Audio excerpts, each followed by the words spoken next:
pueblos de misiones o asentamientos. Cumaná está dividida, un gran río la atraviesa. Cumaná está dividida, un gran río la atraviesa.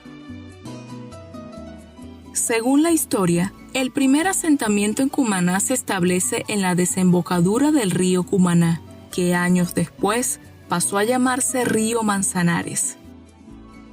La primera parte de asentamiento en Cumaná es cerca de la boca del río, que después ahora llamamos también parte de la perimetral. Se dan cuenta que no funciona bien el cultivo y además de que los van evangelizando, lo que hacían era congregarlos y hacer que ellos aprendieran esa nueva cultura que ellos trajeron.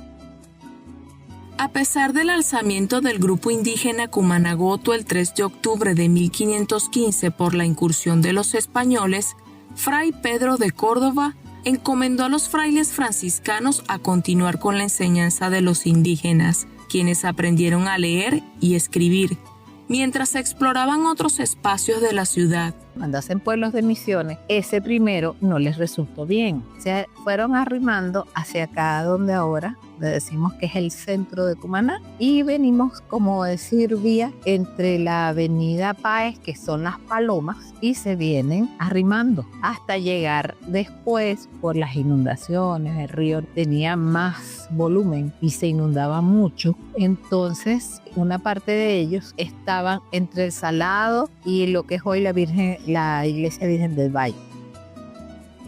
Datos históricos revelan que tras el primer terremoto registrado en Cumaná el 1 de septiembre de 1530, los grupos indígenas y de misiones se mudaron a lo que son hoy la Plaza Bermúdez y la Plaza Miranda. Como las inundaciones, los terremotos y todo eso les daba mucho miedo, se arrimaron hacia la Plaza Bermúdez. Y luego es cuando se establecen en esa nueva Córdoba de Fray Francisco Montesino, cerca de la Plaza Miranda. El crecimiento poblacional y la expansión de los grupos de misiones hacia otras zonas de Cumaná hizo necesaria la división del territorio eclesiástico en espacios más pequeños.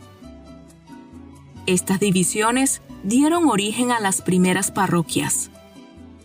20 años después eran pueblos de doctrina, que era cuando formaban las parroquias eclesiásticas. Y había un intermedio que se llama pueblo de españoles en criterio histórico. No es que era poblado de españoles, sino estaba la mezcla porque podían vivir los españoles cerca de los indígenas. Para el año 1591, Cumaná alcanzaría un hito importante en su historia. El rey Felipe II de España le otorgaría el título de ciudad, consolidando su estatus como uno de los primeros asentamientos españoles en el continente americano. Cuando es propiamente ciudad, se va organizando en 1521, en 1523, llega la Nueva Córdoba con Fray Francisco de Córdoba en 1562. Y en el 1591 es que el rey Felipe II en el Escorial dice que somos ciudad y nos da el título de ciudad con un escudo de armas para que en todos sus confines donde él tuviera autoridades entendieran que él tenía un nuevo territorio, que era la ciudad de Cumaná. Altagracia y Santa Inés son parroquias antañonas y el cumanés que se ausenta todo el tiempo las añora. A principios del siglo XVII, Cumaná experimentaría cambios importantes para apuntalarse como uno de los centros coloniales más importantes del Caribe.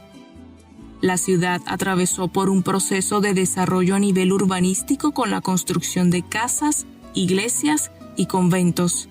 De esta manera se conforman los llamados núcleos parroquiales como Santa Inés y Altagracia. ¿Cuáles son los núcleos fundacionales y la génesis de Cumaná? La actual. En Cerro Quetepe hacen cerca el convento de San Francisco. Eso es siglo XVII ya. Y del convento se arma el barrio San Francisco, porque los oficios y porque todas las cosas que había que hacer ya para urbanizar la ciudad se concentra allí por la mano de obra. pasa eso y hacen Altagracia, que es de los leales guayqueríes. Eso es en 1647. Ya aquí es patrona Santa Inés y allá le nombran Altagracia. Los indígenas la veneran, siguen organizando la ciudad y el mismo sacerdote que atendía Altagracia atendía Nuestra Señora de Socorro, Los Cerritos, que hoy es Caigüire. Y en el 18 es el gran boom de la expansión. Hay un anexo a la ciudadela Santa Inés, que es el centro histórico, ya establecido en donde está actualmente, y hacen un puente de madera, por orden de uno de los gobernadores, para comunicarse con el otro lado del río, que viene siendo Altagracia.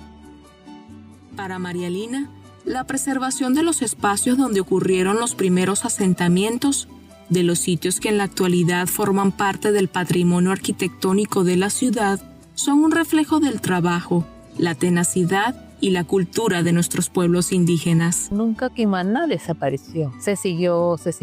Fíjate que se mudaron hasta llegar hoy a lo que es el centro histórico, que mantiene la huella de la ciudad intacta en el 85% desde sus inicios. Esa es la importancia histórica de este centro histórico, lo que nos etiqueta de Cumanés, donde esa evangelización hizo que esos indígenas, con su nueva cultura mixta, criollizaran hasta los materiales para construir esta ciudad que tú ves hoy. Es muy fácil para mí, solo tengo que inspirarme en la playa de San Luis. 509 años de Cumaná son 509 años de legado. Su fundación el 27 de noviembre de 1515 no solo marcó un hito en la historia de Venezuela, sin duda fue el inicio de una nueva era en América.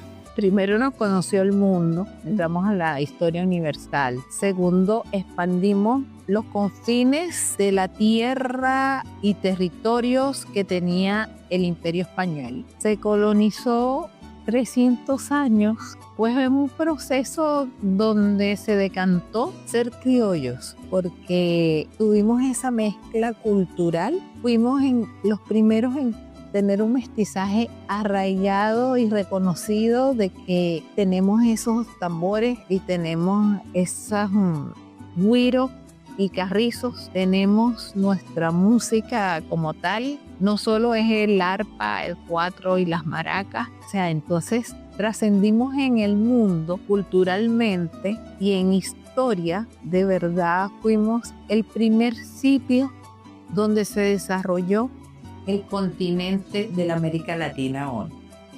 También es la cuna mía, por eso le canto y también es la cuna mía, por eso